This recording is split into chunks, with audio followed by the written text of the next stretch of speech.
Alô, amigos, bem-vindos ao Gente que Fala, sempre ao vivo, de meio-dia a 1, pela Rádio Trianon, AM 740 São Paulo, Rádio Universal, AM 810 Santos, AltV, www.altv.com.br, com reapresentação 6 horas da tarde. Estamos também na TV Guarulhos, canal 20 UHF, canal 3 da NET em Guarulhos, 11h30 da noite. Acesse nosso blog, conheça nossos colunistas e colaboradores, gentequefala.com.br, nossa fanpage Facebook /programa Gente que Fala.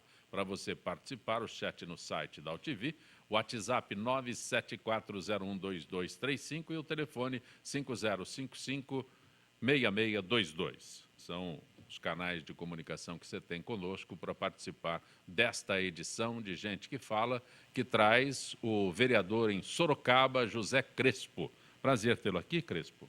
Prazer é sempre meu. Muito obrigado pelo convite. No exercício do mandato, filiado ao DEM. Ao DEM.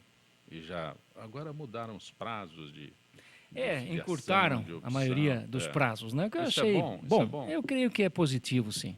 Isso é bom dar outras Principalmente opções. O prazo de campanha, diante das novas regras financeiras até. Eu acredito que nós temos que caminhar para que a população se conscientize e acompanhe a política um tanto mais, se possível o tempo todo, não apenas na véspera de uma nova eleição. Isso faz o voto mais consciente. Acho que é melhor para depurar esse ambiente. Também conosco o empresário Ciro Moura. Prazer tê-lo aqui, Ciro. Boa tarde, Zancopé. Boa tarde, ouvintes da Rádio Trianon, da TV AltV. E, mais uma vez, encontrando esta mesa seleta, revejo o meu amigo Crespo. Já falamos alguma coisa daquilo que gostamos e eu já te fiz uma proposta, tá certo? E depois nós vamos discutir. Proposta para o Guerra. Que a gente... Exato. E não é uma proposta de guerra, é uma proposta de paz e vitória. Você é presidente estadual do PTC. O que é PTC? Partido Trabalhista Cristão. Partido Trabalhista Cristão. Isso. Olha, e que você gosta, e eu faço questão de... Vou repetir a pergunta que eu fiz para o Crespo. Essas alterações, pequenas alterações para as próximas eleições. Qual a tua análise? Diminuiu o prazo para filiação partidária, diminuiu o período para uma campanha no rádio e na televisão?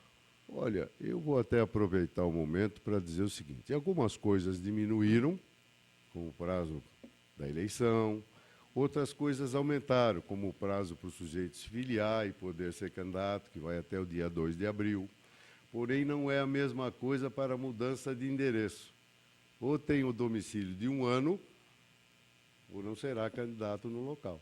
Então, agora a grande pergunta é o seguinte... Espera aí, Ciro, como é que é isso, Ciro? Então, o sujeito pode se filiar 6 meses antes da eleição, porém tem que ter o domicílio 1 ano antes. Sim. Então, tudo bem, se você filiar 6 meses, mas não... eu vou mudar o domicílio agora, não vai ser candidato. Isso é uma certa pegadinha da própria lei que ninguém chama atenção. Mas a grande pergunta hoje, pessoal, é o seguinte: é esta lei que nós vamos usar para a eleição? Quantas ADIM virão, na medida que se cortam direitos adquiridos? Cumprimos tudo aquilo que a lei anterior exigia e, de repente, aquele direito que você consegue perde-se da noite para o dia. Então, nós vamos chegar ainda a uma lei final para a eleição. Mas, na essência, nós vamos ter uma eleição de novo, em 16, para prefeitos e vereadores, e aí chega o momento que eu queria chamar a atenção do seguinte. Eu tenho vivido muita psicoterapia em grupo. É aquela discussão, isso está ruim, aquilo está péssimo, aquilo é um absurdo, o cara rouba, o cara desvia. Isso é tudo muito o mal que nós não queremos. Agora eu quero chamar, no ano novo, algo mais positivo. Qual é o bem que nós queremos? É isso que eu quero discutir hoje. Já a gente coloca esse assunto. Tá, Haroldo Guerra, jornalista Haroldo Guerra, presidente do Consegue Santo Amaro. Prazer tê-lo aqui.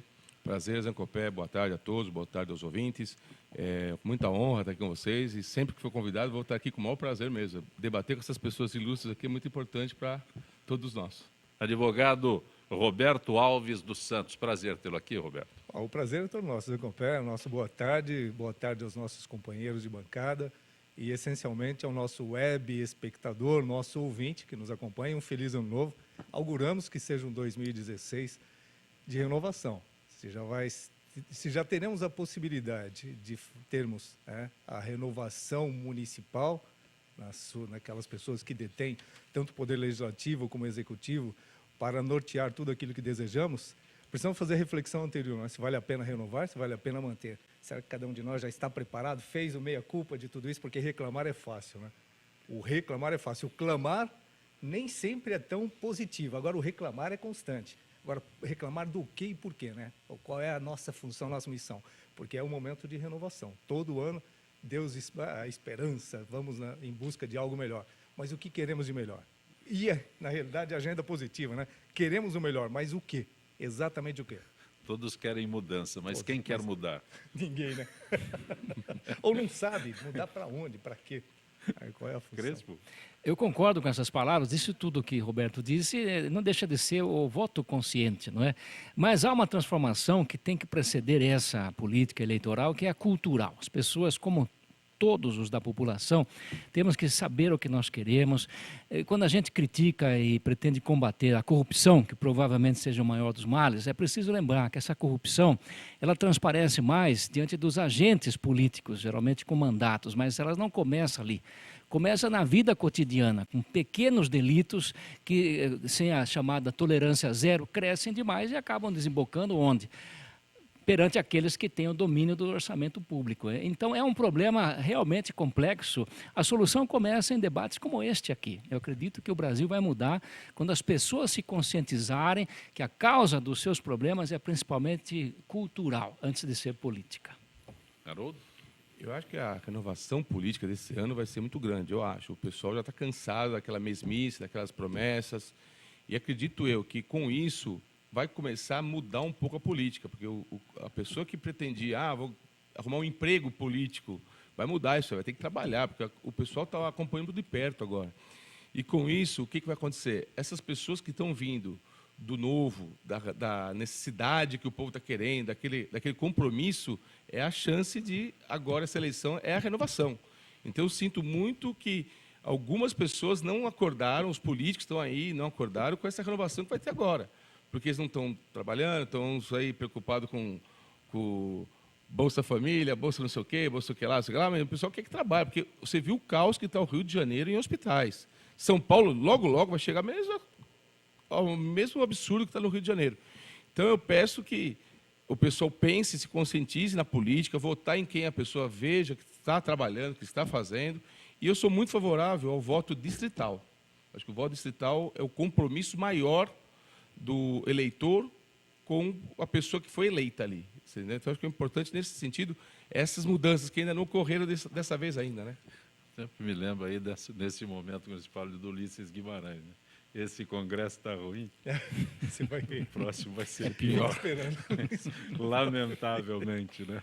Mas o ex-presidente Luiz Inácio Lula da Silva e o secretário executivo do Ministério da Fazenda, Diogo Oliveira, e ainda o ministro Gilberto Carvalho serão ouvidos pela Justiça Federal como testemunhas do lobista Alexandre Paes dos Santos, preso na Operação Zelotes. Foi convocado, então, como testemunha. Foi intimado? Qual é o termo, Roberto? Na realidade, é convidado. Convidado. Nesse caso específico dele, né, ele vai fornecer informações, ele não está vinculado a nenhum tipo de processo, mas tem informações. No caso do nosso ex-presidente, ele não sabe de nada, absolutamente de nada. Ele nunca foi informado de nada. O Gilberto, que é o auxiliar direto dele, sempre foi uma pessoa, um secretário pessoal ali, também não deve saber de nada, senão teria informado alguma coisa ao ex-presidente. Então, eles não vão ter muitas informações a passar, como nós temos acompanhado nos últimos anos. Todas as pessoas que têm envolvimento, num primeiro momento, são inocentes. Ninguém sabe absolutamente de nada. Agora, já é um primeiro momento de importância em todo esse processo que nós estamos acompanhando. Desde que a Polícia Federal começou, nas suas investigações, a trazer pessoas públicas, pessoas de relevo, com citações, mesmo que não tenha participação direta, e não vamos entrar nessa discussão, que não seria o fórum correto. Mas já é um momento de reflexão. As pessoas não estão passando despercebidas nos seus atos. Pode ser que ainda não estejam sendo devidamente responsabilizadas, mas a informação, positiva ou negativa, ela macula, ela fica, ela impregna. O bom ou ruim, impregna. A negativa, muito mais. Então, nós temos um processo que não para, o processo político. Existe a possibilidade, como nós falamos, de renovação ou de reinvenção dessa questão política. As pessoas são as mesmas. Todas as pessoas envolvidas no processo. E hoje você pode dar qualquer nome para a investigação, Zelotes, qualquer lote, mas em cada município brasileiro, dos quase 6 mil municípios que nós temos no Brasil, tem motivação, tem algum tipo de comportamento que justifica uma investigação. Então, quando nós buscamos simplesmente trazer para alguns ícones, empresários, ex-presidente ou pessoas de relevo, nós acabamos acobertando processos muito mais deletérios para a população, que está dentro do município, por isso que a renovação municipal é mais importante do que a federal, que aí você tem um congresso, você tem uma estrutura ainda, os holofotes estão mais fortes, agora do município não, passa despercebido. Quando nós falamos em municípios brasileiros, metade dos municípios tem 2 mil habitantes, quem é que se preocupa? Mas tem verba, tem dinheiro, e o ralo é o mesmo. Então, eu fico preocupado quando você foca muito, principalmente, né, o meio de comunicação, ele tem que focar naquilo que dá retorno. Em determinados processos que a gente sabe que não vai acontecer absolutamente nada. O que alguém vai dizer? Primeiro, que você não faz prova contra você. A lei nos permite isso aí, nos favorece. Quem é que vai trazer alguma informação como testemunha, mesmo que tenha participação efetiva, que pode ser um complicador para ele daqui a pouco? Então, não vai acrescentar absolutamente nada. Isso, para mim, é só... Aí é fumaça. Exatamente fumaça. Para encobrir outras coisas que vão acontecer. Crespo. Bem, eu entendo que o chamamento do ex-presidente Lula para depor, seja como testemunha ou eventualmente acusado de algum delito, é algo normal. Qualquer pessoa, ainda mais o não detentor de um mandato atualmente, pode e deve ser chamado. Eu não enxergo mais, se algum dia enxerguei o Lula como um mito, um tabu ou imune ao comparecimento perante o judiciário. Mas concordo com as palavras do Roberto, no sentido de que dificilmente ele vai prestar alguma informação suficiente e muito menos se incriminar. Mas eu entendo, e digo isso com a convicção de quem já estudou um tanto esse assunto, não foi nem o Joaquim Barbosa que utilizou pela primeira vez assunto que foi superado no sentido positivo, a atitude do ministro Barbosa. Mas eu li depois que o juiz Moro, alguns anos antes de Joaquim Barbosa, já tinha aplicado no Brasil a teoria de domínio do fato. Todo chefe, se for competente, há que haver uma presunção da competência porque chegou àquele cargo. Não é qualquer pessoa, nenhum boçal que chega a ser, nesse caso, o presidente da República. Ele tinha que saber, a presunção de que sabia de toda a corrupção, todos os desmandos. Portanto, não é necessária a confissão. José Dirceu já foi condenado utilizando-se a teoria de domínio do fato. É um assunto polêmico, claro, como quase tudo nesse campo, mas eu entendo que já existem elementos suficientes para a condenação de Lula pela teoria de domínio do fato. No campo do mensalão, ele ainda era talvez um mito, um tabu, que caiu. Eu acho que é o momento certo da gente eliminar essa figura do cenário político brasileiro. Senão, não vamos passar esse país a limpo, nunca. Guerra.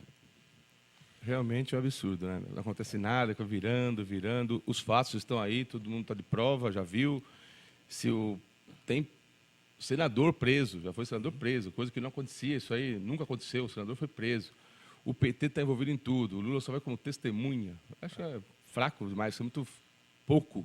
Eu acho que tem que apurar fundo esse negócio de Lava Jato, mensalão, petrolão, tudo. Toda hora tem um escândalo novo. Ontem apareceu um escândalo novo de um assistente de um deputado que tem cargo especial lá no INCRA. Tem uma coisa assim que, pô, pelo amor de Deus, isso eu estou falando de um deputado federal do PT também. Então, sinceramente, eu acho que está na hora de parar de ser só testemunha, ser convidado, nada. Ele tem que ser investigado mesmo e tem que colocar na cadeia. Tem que ser preso. Já foi preso outras pessoas que nem o Odebrecht, não pode falar. É complicado isso aí. A gente tem que passar limpo esse Brasil agora, tem que começar já. O Ciro, e um dos alvos dessa operação Zelotes é exatamente o filho do Lula. Então, acho que ele não vai saber nada mesmo, né? Nem que o rapaz é filho dele. Nem que o dinheiro chegou de fora. Na verdade, nunca antes nesse país aconteceu nada. É sério. Eu vou voltar ao samba de uma nota só. Pessoal, evidentemente, seja que na condição de testemunha, enfim, a justiça convoca, escuta, há o risco do falso testemunho. Ele pode não falar nada, ele não vai se acusar, mas ele também não pode prestar falso testemunho. É o que o Roberto disse, que não vai se incriminar. Exato, mas falso testemunho, se cometer, ele acabou de se incriminar, porque não é permitido isso. Então, eu volto a dizer o seguinte, aí tem que agir naquilo que nós aprendemos com os nossos avós. A justiça age, julga, ouve ambas as partes, todos os lados, decide e condena.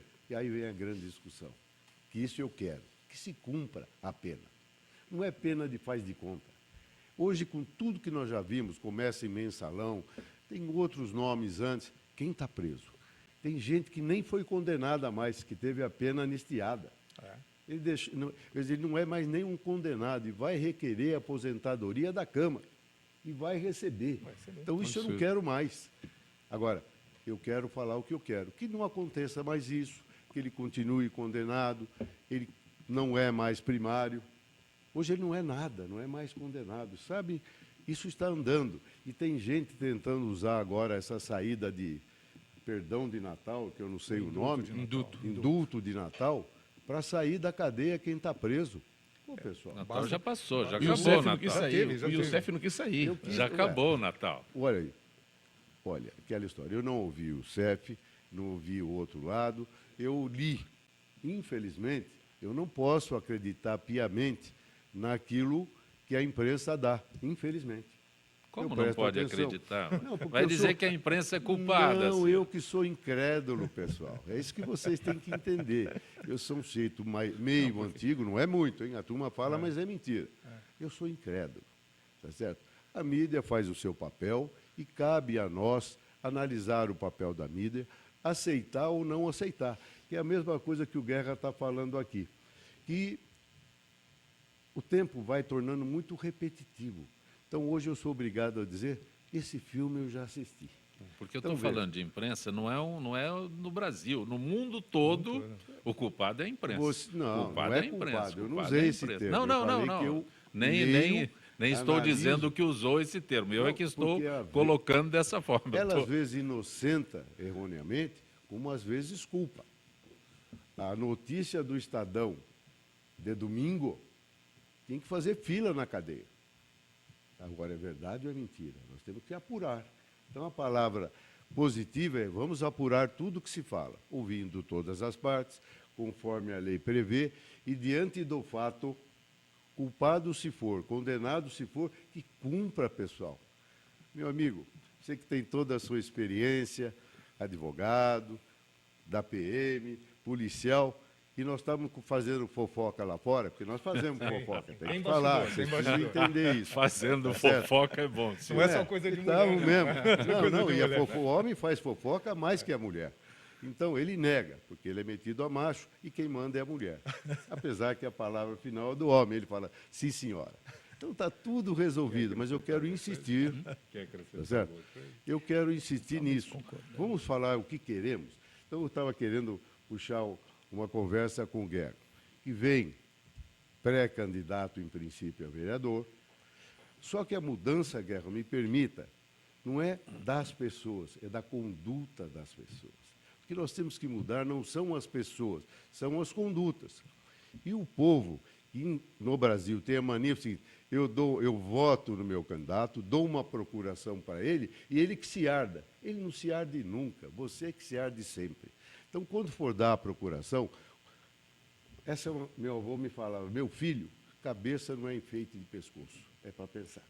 Então, você pense, analise, decida, e vamos buscar o bem que queremos. Senão vira uma psicoterapia em grupo, do mal, da fofoca, do ladrão, do mentiroso, e vai continuar tudo igual. Essa nossa, viu, Crespo, meu entendimento, essa mudança eleitoral é extremamente casuística, no joelho. Nós temos que falar de uma reforma política verdadeira. Eu sou a favor de uma constituinte exclusiva e o sujeito que for eleito, participou, tem que ter uma quarentena de 4 anos. Vai para casa trabalhar. Deixa aplicar o que você aprovou, não vem se beneficiar disso. Senão ele mesmo age em causa própria.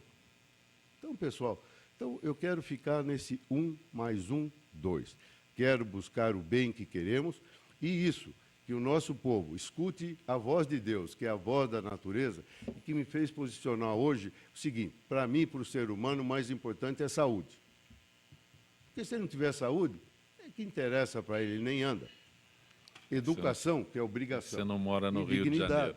Mas o Crespo é o único com mandato aqui. O Guerra o Ciro acabou de dizer que você tem pretensões a disputar uma cadeira na Câmara Municipal. O Roberto já teve essa experiência de candidato. Não de candidato. No executivo mesmo sem sim. ser candidato. Sim. Eu fui subprefeito, eu me O abstive do Ciro é processo presidente político. de partido, o Crespo tem mandato.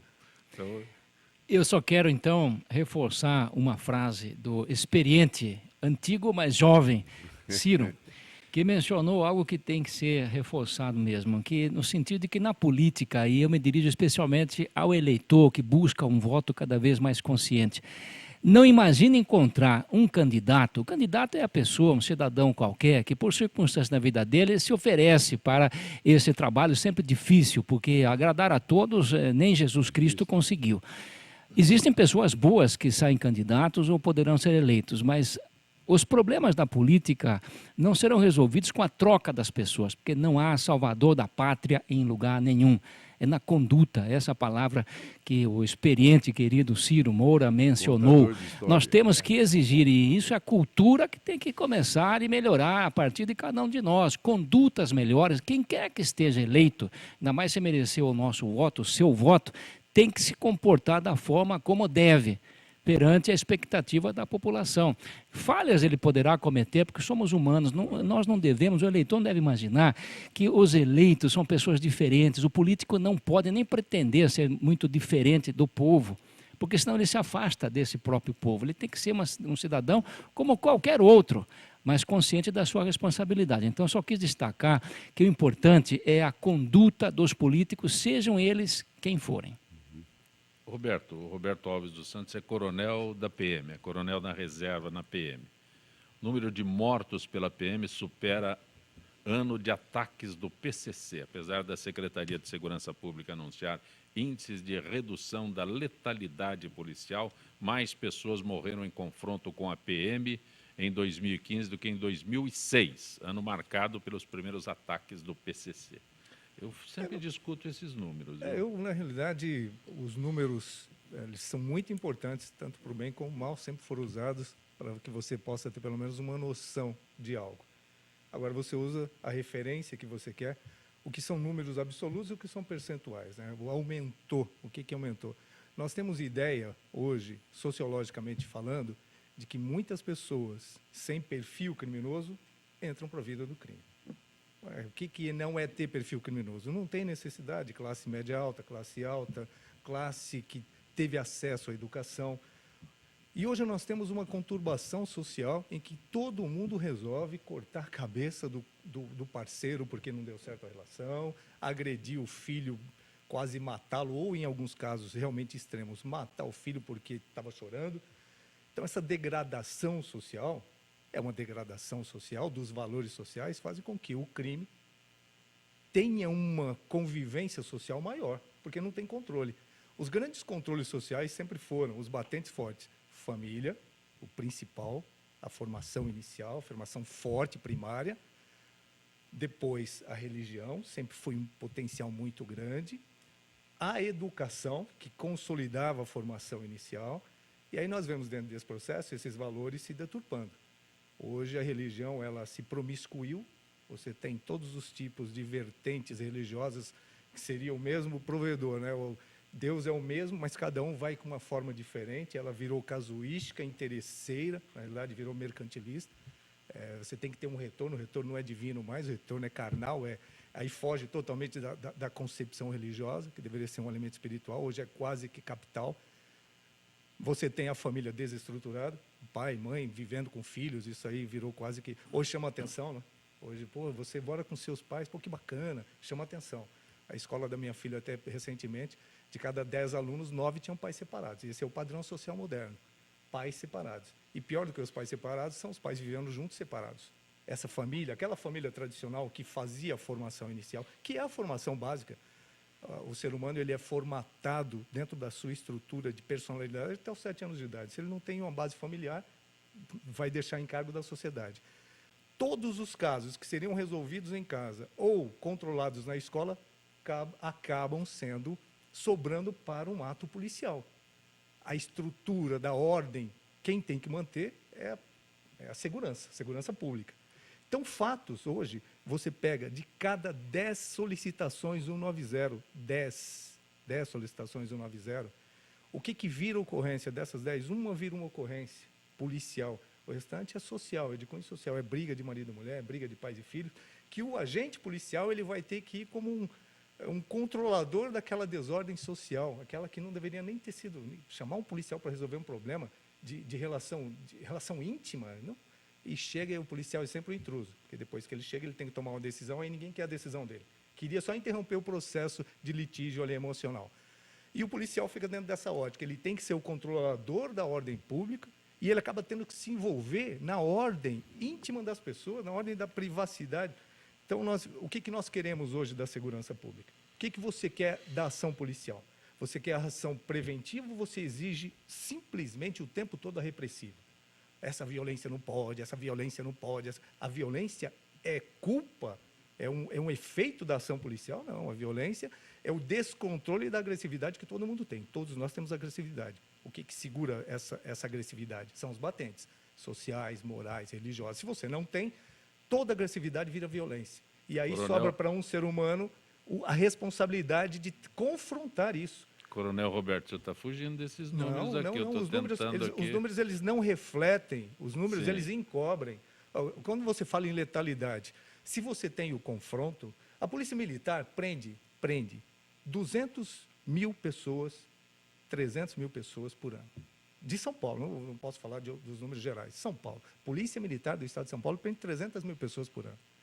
E a eficiência da polícia que não se discute. Quantos são mortos em confronto? Foram 300, 500, não importa esse número. Então, vamos comparar, já que é comparativo, comparar o número de mortes com o número de prisão.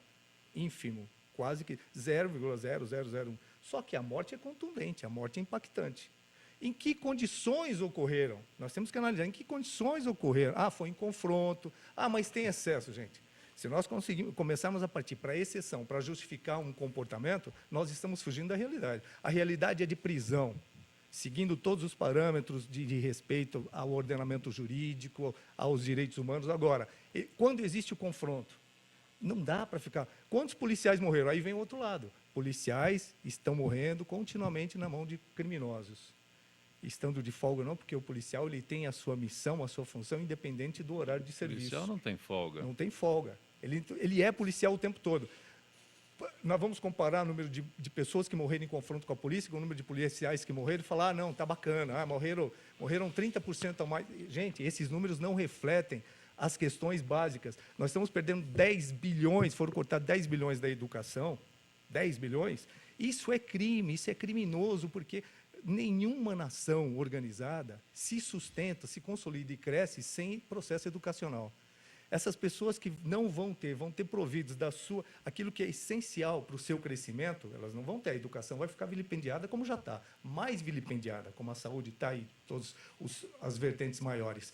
O que nós vamos fazer? Vai virar tudo caso de polícia, porque a criança fora da escola, sem formação, sem cultura, sem educação, sem a família dando base... ele vai transformar a sua agressividade em violência, mais ações policiais. Vamos colocar como que essas pessoas entraram em confronto com a polícia. Da onde vem o armamento? Da onde vem a droga?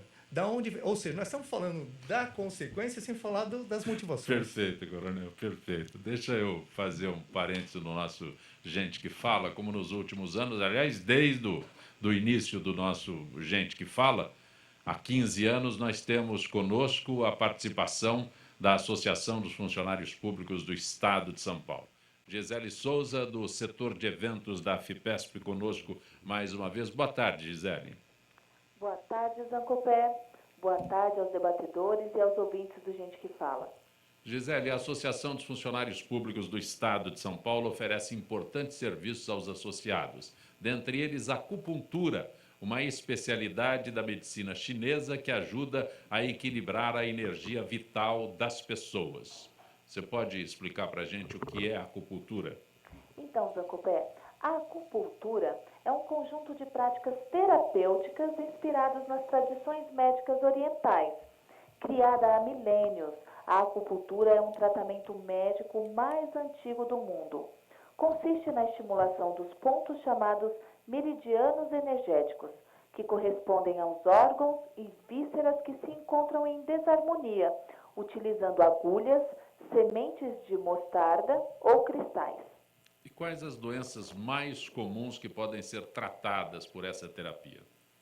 Segundo o acupunturista André Gomes, que atende na AFEPESP, no Ocidente a acupuntura é mais conhecida para tratamentos de dores e nos processos inflamatórios em geral, como nas lombalgias e nos torcicolos. Já na China, a acupuntura é a medicina oficial adotada para manter a saúde e o bem-estar das pessoas.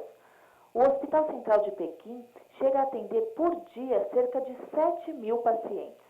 E podemos dizer que a acupuntura está mais evoluída com novos métodos de tratamento, Gisele? Se olharmos sob o ponto de vista da história, não. É incrível, mas essa técnica milenar tem se mostrado cada dia mais eficaz no tratamento e cura dos diversos tipos de enfermidades. E da mesma forma como começou há 5.000 anos, por meio de equilíbrio da energia vital. O que temos de novo é que, além de a acupuntura tratar problemas de saúde, hoje ela também passou a ser uma grande aliada na busca pela beleza. Com a técnica milenar da medicina chinesa, é possível amenizar rugas, flacidez facial e corporal, gordura localizada e celulite. Gisele, a acupuntura pode tratar qualquer tipo de doença? Sim, até mesmo as mais graves que estão passando por tratamentos pesados pela medicina tradicional. É comum, em alguns casos, o paciente ser acometido de tristeza, depressão, situações que a acupuntura é de grande ajuda. Mas, Gisele, no caso de uma prevenção, a acupuntura ajuda a prevenir doenças?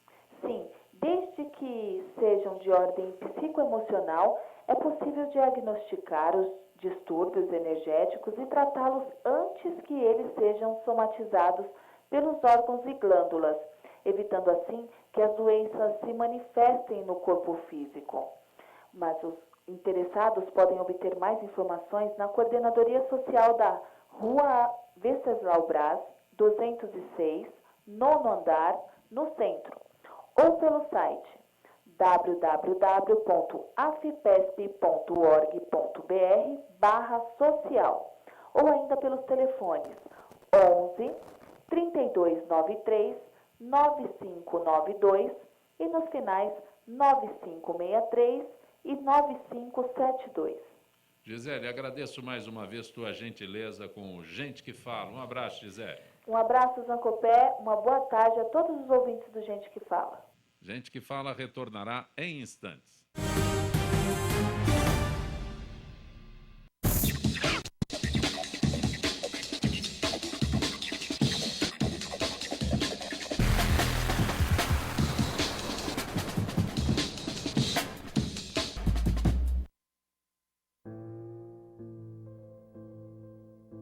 É triste. Menos da metade da população tem água potável para beber. 2.000 crianças morrem todos os dias por beber água contaminada. Por isso, quem não tem água não desperdiça nada. Ajude a acabar com o desperdício antes que a água acabe.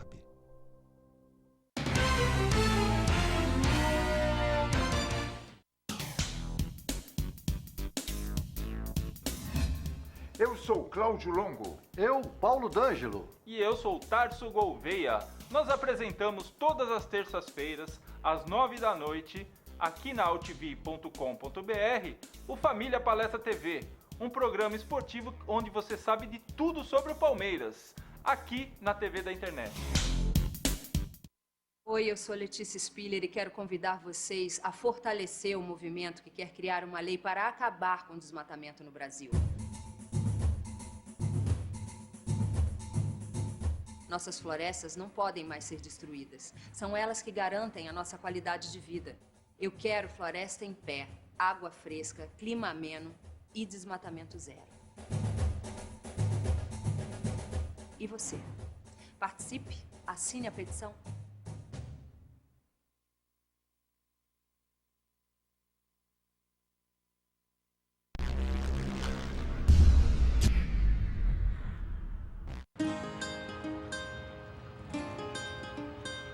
Todas as espécies da Mata Atlântica dependem da água para sobreviver. Infelizmente, nem todo rio está para peixe. A qualidade da maioria dos rios nunca foi tão ruim. Mas existe uma espécie que está nadando contra a corrente para mudar essa história. O nome da espécie é Rafael, popularmente conhecido como Rafa. O Rafa possui hábitos diurnos e gosta de andar em grupo. Ele contribui pela limpeza da água dos rios no estado do Rio de Janeiro, seu habitat natural. Eu sempre tive uma relação com a água muito grande. A água ela é muito importante. Eu observar a possibilidade de uma melhoria da qualidade de água do local onde eu vivo é uma oportunidade muito grande para mim de crescimento e de realização. O projeto Observando os Rios é um programa que ele busca voluntários para analisar um ponto de um determinado curso de água e, a partir daí, fomentar um banco de dados virtual de acesso ao público. Só de você fazer qualquer tipo de sensibilização com um indivíduo, você já deixou um legado. Aquela pessoa, ela é um potencial educador, a gente já ganhou com isso. O Rafa é uma espécie fundamental na proteção dos rios da Mata Atlântica. E você, está no mesmo barco? A sua espécie já está catalogada? Acesse gpsmataatlântica.org.br e conte o que você faz pela Mata Atlântica.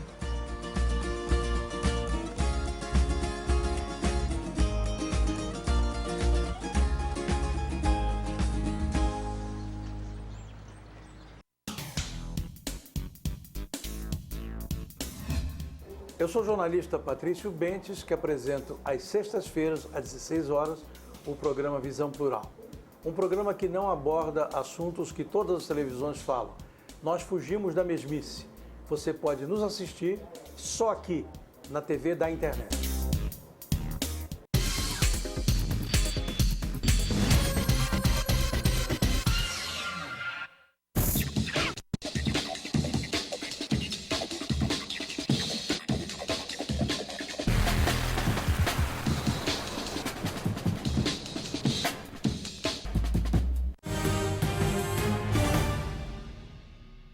Você está acompanhando Gente que Fala pela Rádio Trianon, AM 740 São Paulo, Rádio Universal, AM 810 Santos, AltV, www.altv.com.br, com reapresentação 6 horas da tarde, também TV Guarulhos, canal 20 UHF, canal 3 da NET em Guarulhos, 11h30 da noite.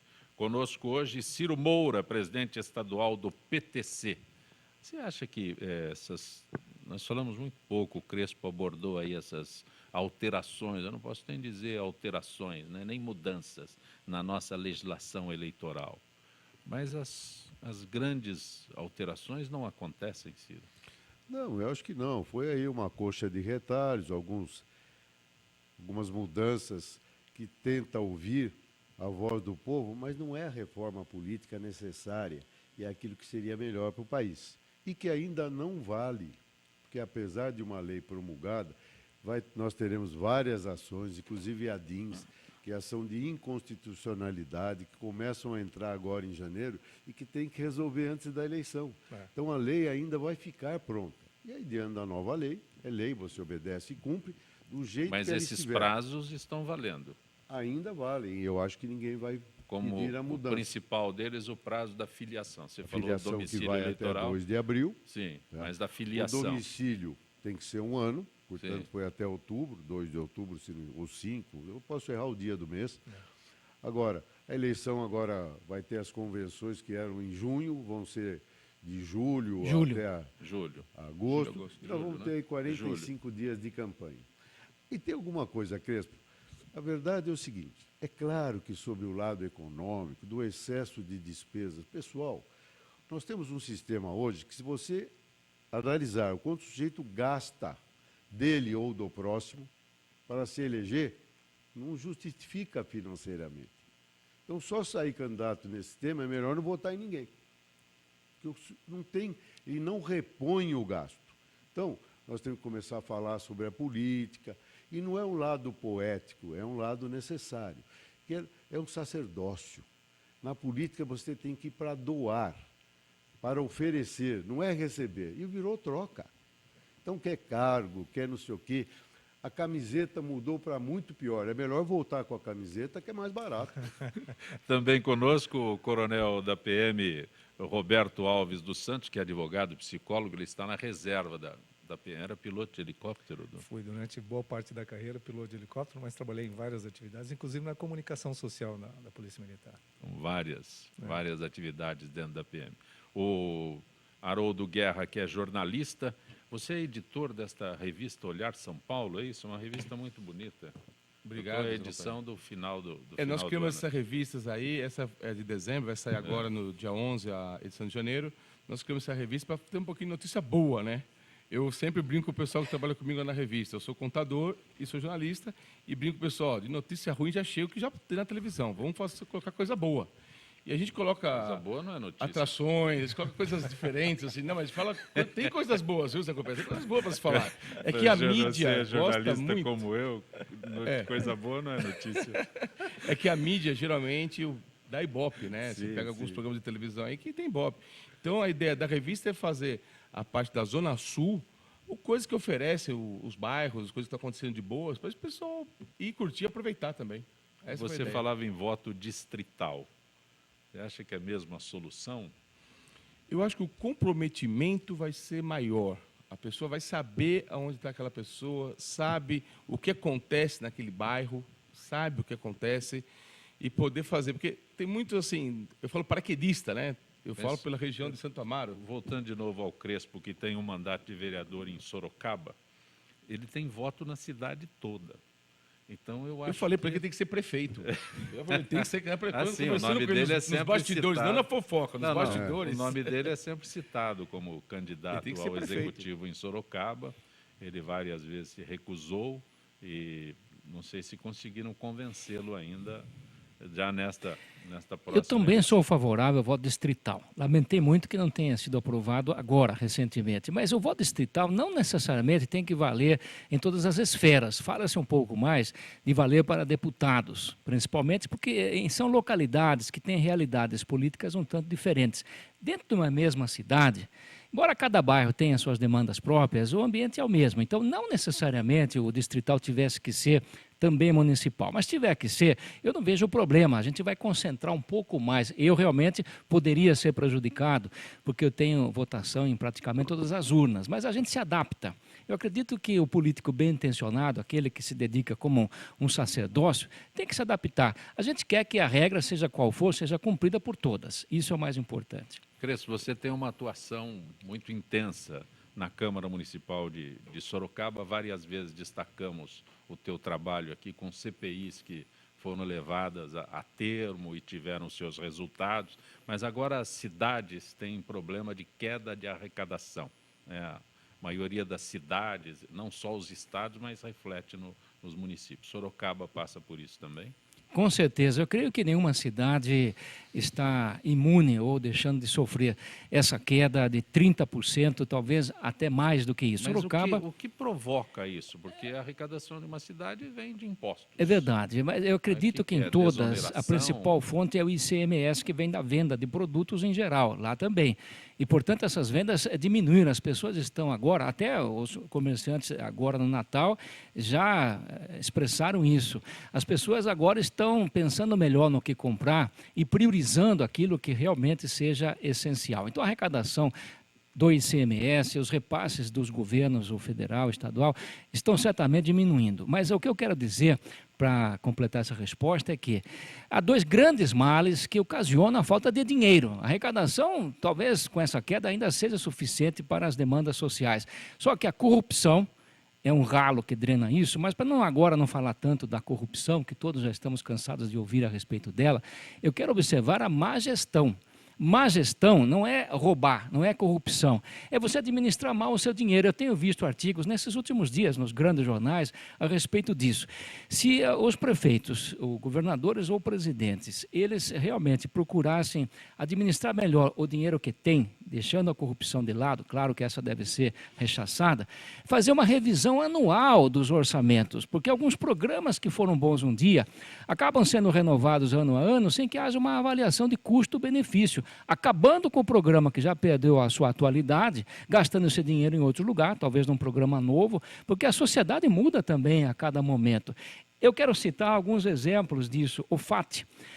A presidente Dilma acaba de pagar com dinheiro do Caixa 70 e poucos bilhões as pedaladas, tentando ela se livrar do processo de impeachment. Mas o que eu li num grande jornal esses últimos dias é que o dinheiro do FAT, o Fundo de Amparo ao Trabalhador, que todos nós, até a velhinha de Taubaté, dizem que faleceu, eu não a conheci, já sabemos que só existe dinheiro, para não dizer roubado, mas mal empregado no FAT.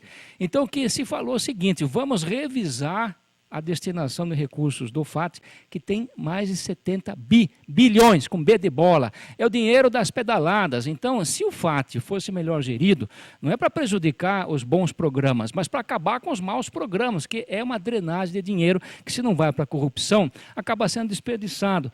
Também vamos falar do Bolsa Família. Todo mundo sabe, mas sabe mais os políticos que podem, não tomam essa providência, porque sempre tem algum amigo desse político que está mamando nessa teta. Desculpe a expressão chula, essa é a grande verdade. E visando a reeleição ou a manutenção de um status, não mexem com isso. O Bolsa Família é necessário, eu sou um dos primeiros a concordar, mas que tem distorções. Tem gente que hoje não precisa mais receber o Bolsa Família, mas lógico que não vai reclamar, não é? Todo o dinheiro é bem-vindo. Mas tem gente nova que não está conseguindo mais o Bolsa Família porque agora esgotou o teto. Essa é a questão. Então, apesar da crise, dinheiro continua tendo. O momento é de revisar todos esses programas, cortando o que já não esteja sendo necessário e aplicando esse dinheiro aonde esteja sendo hoje necessário. E eu não falei de corrupção, hein? Óbvio, isso já estava até um pouco desgastado, mas é necessário, antes disso, de cortar o que não é adequado em termos de custo-benefício. Guerra, você que é paulistano, a cidade de São Paulo vive, nesses dias, o outro cenário, que é a elevação das tarifas de ônibus e metrô. Há 2 anos tivemos aí uma manifestação nacional. Quando foi passar para 3,20, por 20 centavos. Foi aquela briga. Hoje é para 3,80 a partir de sábado, né, dia 9. Centavos. E agora vai para 3,80 o ônibus. E o pior de tudo, andar nos mesmos ônibus, nas mesmas carroças que tem, sem conforto, o aperto, isso que é um absurdo. O trem também é a mesma coisa, o metrô, é a lotação. Você pagar por uma coisa que não está te servindo direito é ruim, isso aí, entendeu? Eu tenho certeza que a população está, assim, revoltada em pagar com esse aumento, mas fica muito mais revoltada no dia seguinte que tem que ir ao trabalho com o ônibus lotado. Isso é uma falta de respeito muito grande. E você vê, de vez em quando, durante o dia, os ônibus, aqueles biarticulados, andando em rua que não pode andar, fechando o trânsito, vazio. Então, alguma coisa está errada nisso. Tem alguma coisa que a gente fica achando estranho. Precisa averiguar isso aí.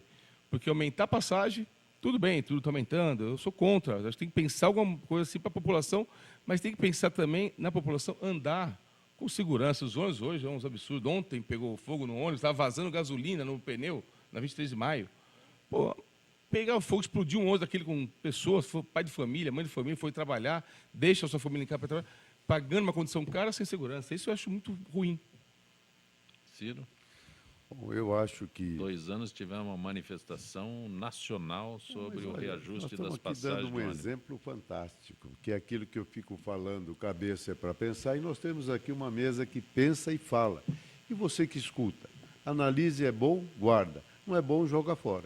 Mas tem que pensar. Então, veja, gestão, essa é uma palavra-chave. A má gestão justifica, infelizmente, muita coisa errada desse país.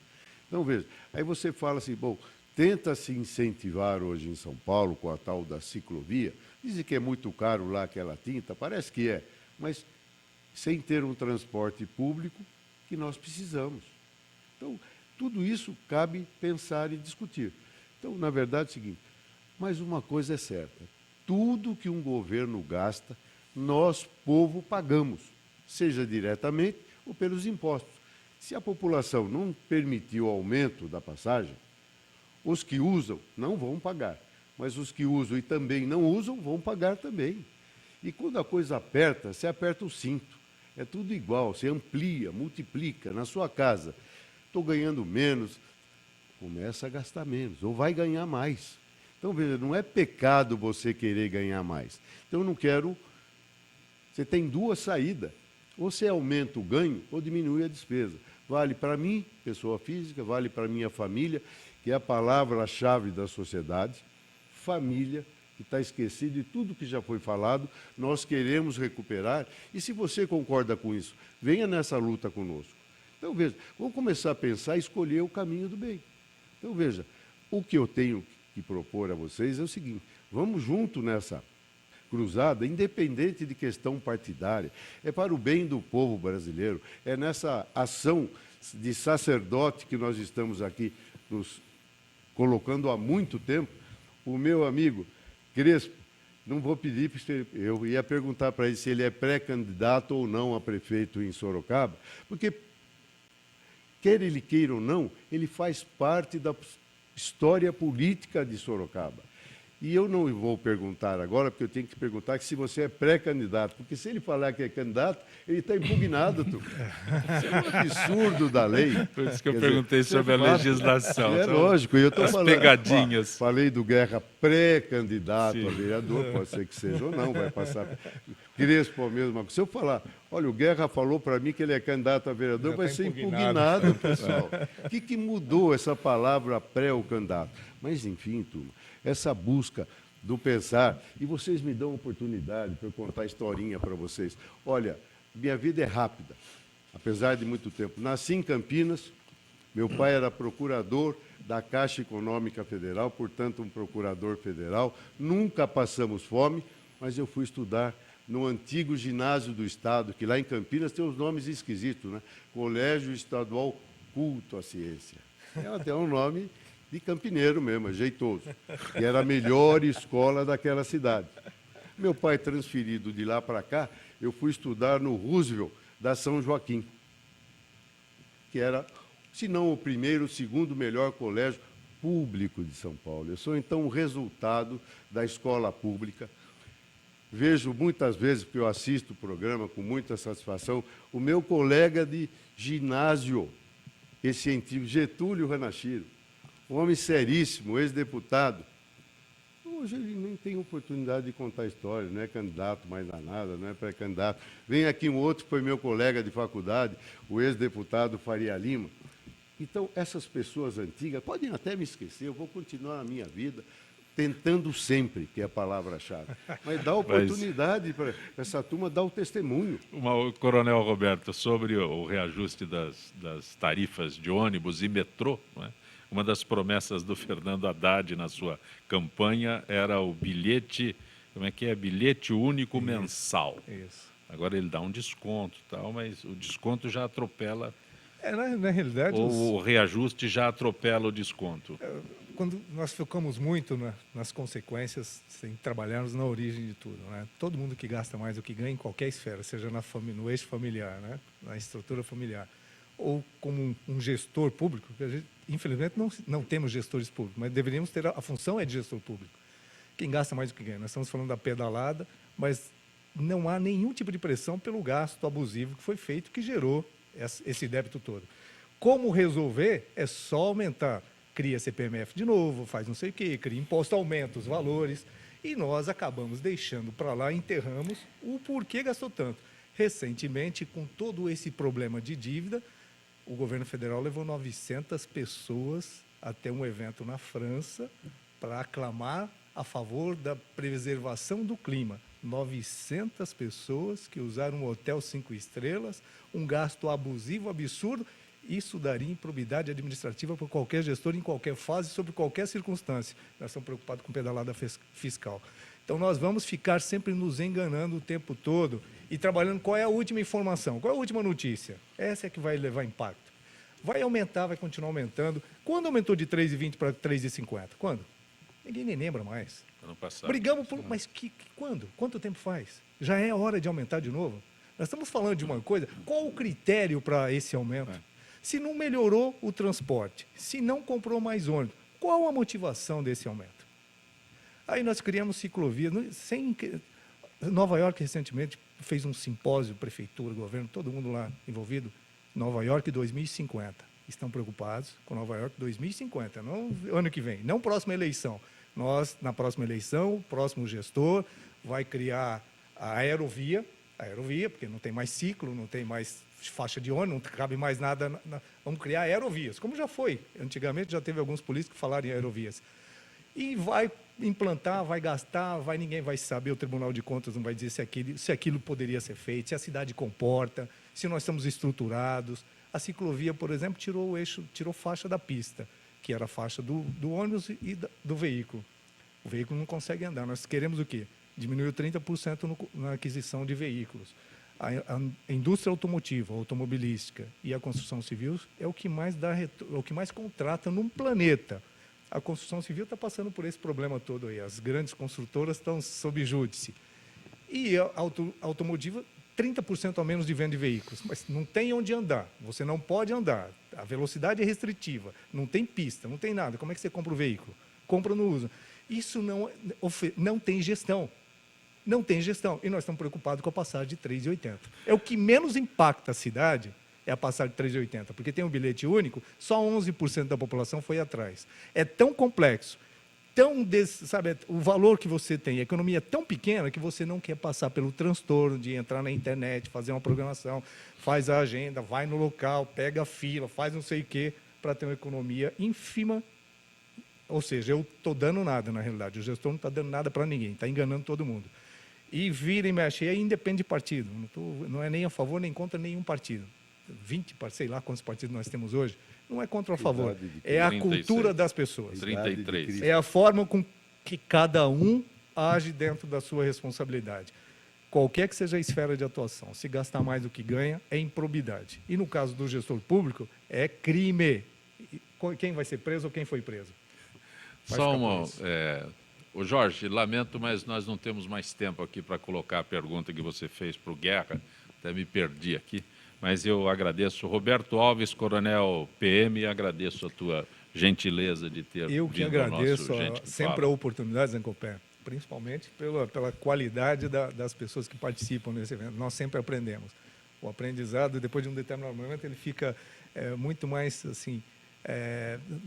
num limiar muito distante, você acha que você não tem muito a aprender, aí você vem num momento como esse e sai enriquecido. Então eu que agradeço a oportunidade. Haroldo Guerra, muito bom tê-lo aqui, cara.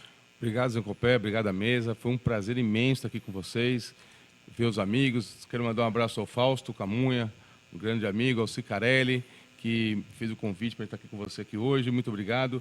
E pretendo estar várias vezes, porque hoje aqui você sai sempre com coisas boas, viu? As coisas boas a gente guarda, as coisas ruins joga fora, não é isso? E com certeza hoje eu vou guardar muito mais do que jogar fora. Ciro Moura, é sempre bom tê-lo aqui no Gente que Fala. Eu tenho mais uma vez que agradecer, apesar que você me agradece, Zancopé, quem agradece sou eu.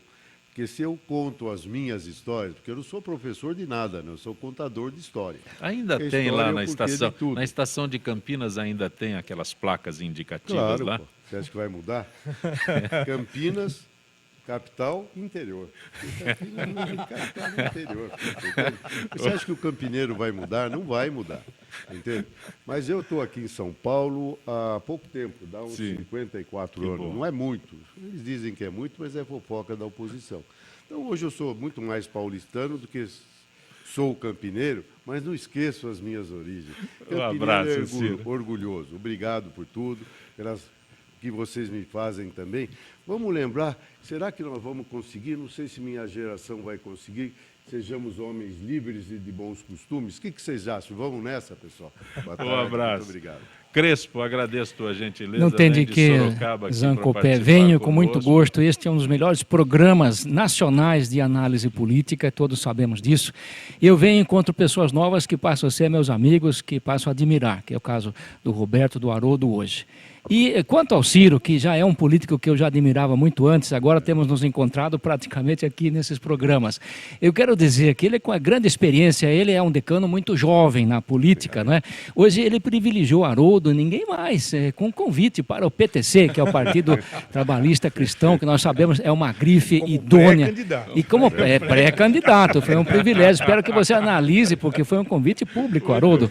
Então analise muito bem, é um prazer ter estado com o Ciro mais uma vez. Você nem se fala, Zancopé, o Cicarelli, o Fausto Camunha, enfim, eu sou fã do trabalho de vocês. Gente que fala tem a direção geral do jornalista Fausto Camunha, a diretora de produção Zenilda Salvato, redação Raela Brandão, Pedro Esquiavon, na pauta José Carlos Sicarelli, produção cultural Ricardo Godoy, na rádio Trianon, Benê, Cléo Rodrigues, Neildo Neres, Ricardo Valim, na direção da TV Guarulhos, Fernando Mauro, na direção da UTV Alberto Luquete, na técnica James Eduardo, Marcelo Fontan, Sérgio Oliveira e Iago Matsumoto. Estaremos de volta amanhã, meio-dia. Gratos, até lá.